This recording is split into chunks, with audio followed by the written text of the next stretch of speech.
The Forge. If you're wondering if you should play this game, Heck no! but if you want to know why I say that, keep watching. Wait, General Grievous? What are you doing here? Miss Hazel. Undergoing a collectible suitable number of legendary weapons. Lightsabers. I desire to forge my own. One of my droids, in its infinite lack of wisdom, showed me this Roblox game. I decided to give it a shot.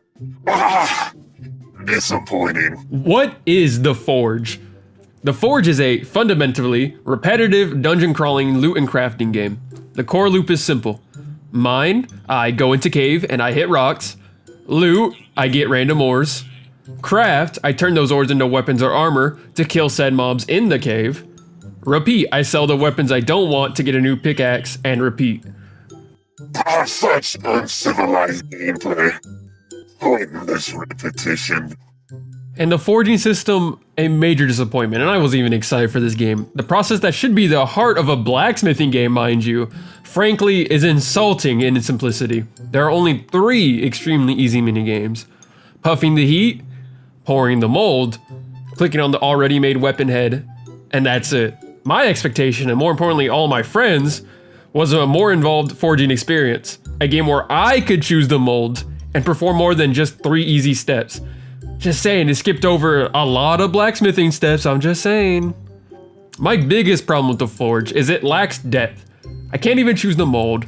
It's just another layer of RNG dictating the weapon I get. You have to put a certain amount of ores to get a heavy armor, or a certain amount of ores to get a heavy sword, or whatever. It all depends on how much you put in. But even then, it's still random. It just increases your chances. Only 3 steps? Pathetic. Even my droids can achieve more complex metallurgy. And this RNG you're saying, the weapon's form is chosen by chance? Unacceptable. A fine addition to my collection of bad game mechanics. Exactly, Grievous. It's like they skipped all the interesting parts of a blacksmith game.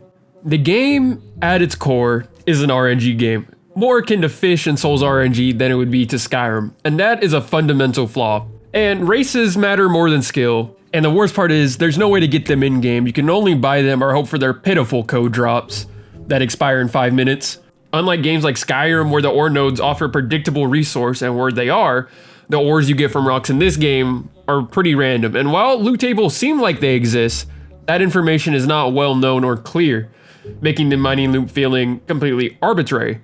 And the mold of the weapon is random. Even when following the stated guidelines for specific weapon types or armor types, the results are inconsistent, because at the end of the day, it's an RNG game. No matter how much you higher your chances, you still have a chance to not get it. So my inherent genetic makeup dictates my power more than my mastery of combat? How primitive. And the resource is random? This is not a challenge for a Jedi Slayer like me. It is a casino. And the combat, well, fine, is a mess. And the balancing is I guess. The parrying / combat system is okay. And the stun from a successful parry feels non-existent for the bigger weapons, or too short for them to matter. So the weapons that swing the fastest are just the best by default for most people. And there's a damage check. If you don't pass this damage check, I'm basically trying to say, if you're not one-shotting the enemy, you're gonna get messed over. And the zombies do too much damage, even with armor. So if you get jumped by more than one enemy, it's virtually, you're dead. Good game. And while the weapon animations are actually pretty good, that doesn't save the gameplay. Like the great axes, they're horrendously bad. You're gonna get hit a good chunk of the time while trying to use them, even when parrying the enemies. One-shotting enemies or being overwhelmed?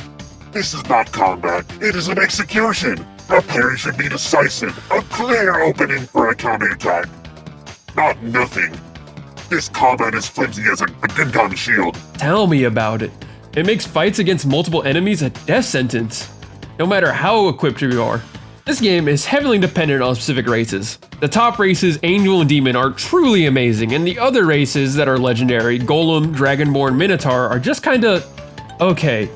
Which puts you at a major disadvantage if you don't get the top tier role. Like, the luck for Angel is ridiculous. And I can settle for an okay race, but the power disparity between races is massive.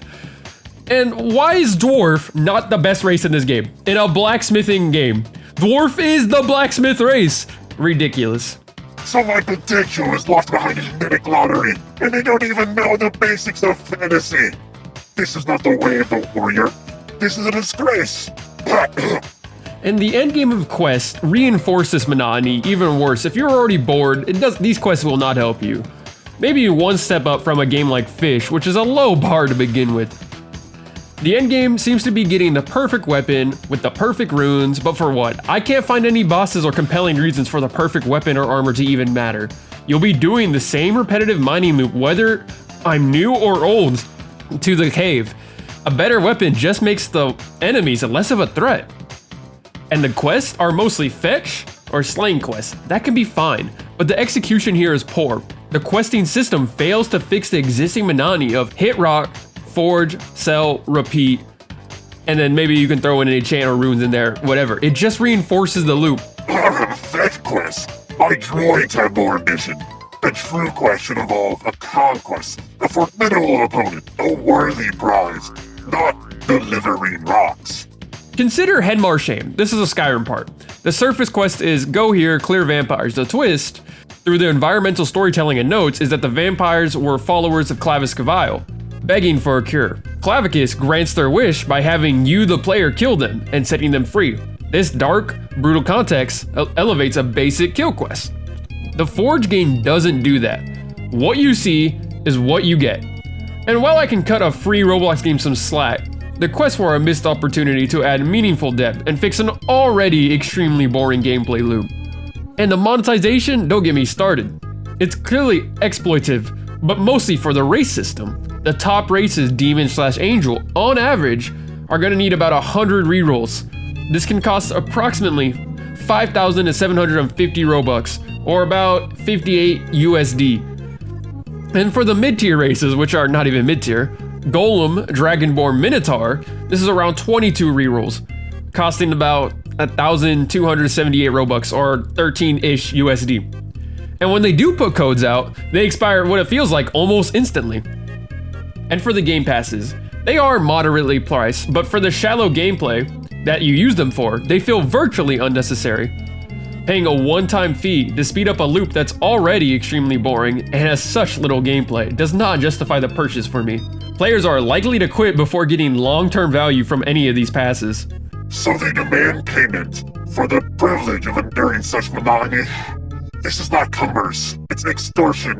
I've collected better payments from defeated Jedi. So after everything I've gone through, the broken and boring combat, the boring grind, the non-existent forging debt, I think I gotta give this game a 3 out of 10. I don't think I can give it any more than that. It's just an RNG game.